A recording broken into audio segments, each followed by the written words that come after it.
Chers frères et sœurs, bonjour. En ce 28 décembre, nous sommes toujours dans l'octave de Noël, la semaine qui suit Noël, et l'Église nous invite à fêter les saints innocents.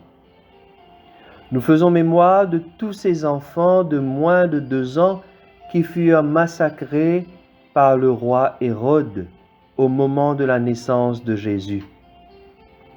En effet, ayant entendu de la part des mages qu'un nouveau roi venait de naître, Hérode craignit pour sa souveraineté et ordonna de tuer tous les nouveau-nés.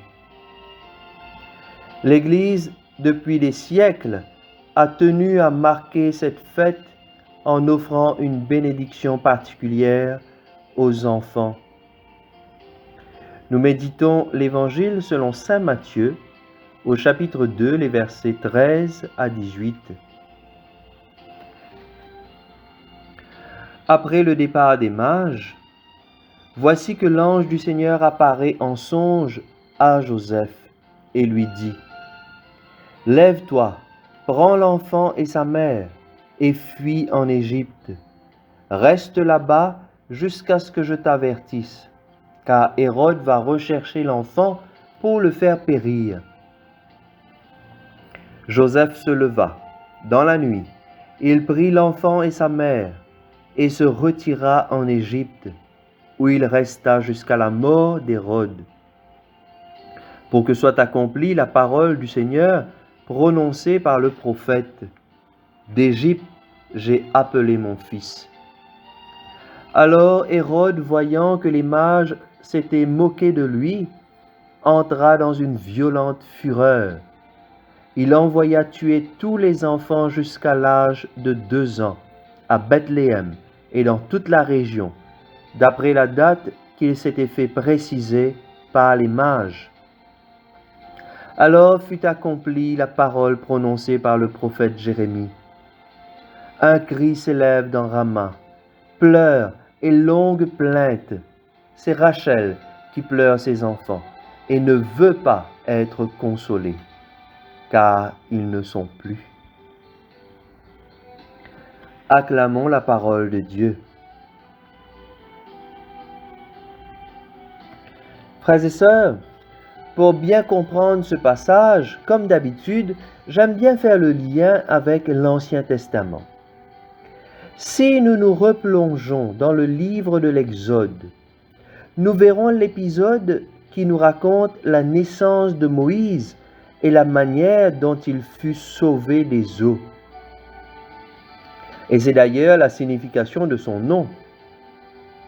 En effet, en Égypte, comme le peuple hébreu augmentait en nombre, Pharaon eut peur qu'il dépasse les Égyptiens en nombre.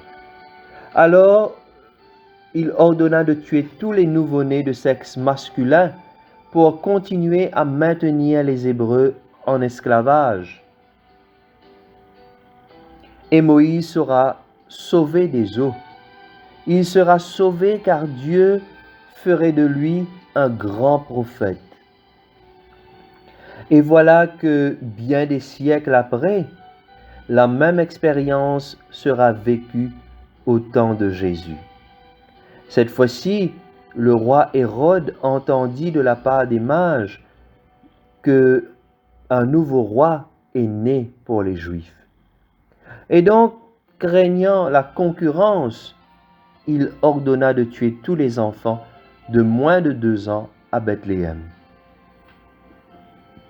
Toutefois, comme le plan des hommes ne correspond pas toujours au plan de Dieu, de la même manière que l'Esprit Saint inspira Myriam, la sœur de Moïse, à le mettre dans un panier et le laisser flotter dans l'eau pour être sauvé par la sœur de Pharaon, ainsi Dieu ordonna à Joseph de fuir en Égypte avec Marie et l'enfant pour que Jésus ait la vie sauve. Dieu se servira de Moïse pour en faire un grand prophète pour libérer son peuple de l'esclavage. Jésus sera le prophète par excellence qui va libérer son peuple de l'esclavage, de la mort. Malheureusement, à cause de la colère, de l'ambition de toute puissance du roi Hérode et de Pharaon, des centaines d'enfants furent massacrés. Cette scène horrible, frères et sœurs, ne s'est pas produite uniquement 2000 ans de cela.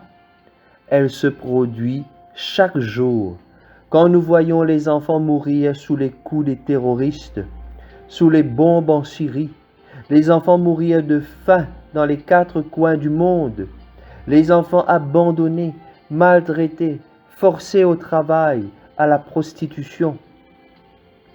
Oui, frères et sœurs, aujourd'hui encore, nos enfants sont massacrés à cause du désir démoniaque de certaines personnes. Nous savons très bien qu'il y a des situations qui nous dépassent, tant de situations que nous voudrions voir changer, mais qui ne changent pas. Et nous sommes si impuissants devant tout cela.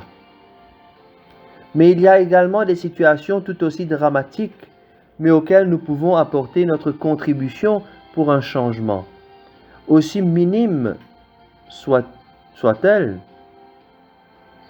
Il y a des couples que nous connaissons peut-être et qui ne peuvent pas avoir d'enfants. C'est parfois un clin d'œil que le Seigneur leur fait pour leur demander d'offrir à un enfant une famille par l'adoption. Il y a des centaines d'enfants dans des centres d'accueil, les shelters, les orphelinats. Allons les visiter. Invitons-les à venir passer un moment chez nous, avec notre famille. Et puis, il y a nos propres enfants. Prenons soin d'eux. Il ne s'agit pas de les gâter outre mesure, mais de les encadrer, de les punir quand il le faut, de leur apprendre les règles pour vivre en société, de leur apprendre le respect, l'accueil, la générosité. Frères et sœurs, j'aimerais terminer ce matin par vous lire ce beau chant de Nana Mouskouri qui s'intitule « Serons-nous spectateurs lorsque les enfants meurent ?» Vous trouverez ce chant partout sur Internet. Quand un enfant a faim, à l'âge où l'insouciance devrait le nourrir, de son pollen ardent qui le ferait courir, dans l'Éden immédiat des années de lumière, qui sont le vrai trésor qu'on nous offre sur terre, que tout me semble vain quand un enfant a faim. Serons-nous spectateurs lorsque les enfants meurent?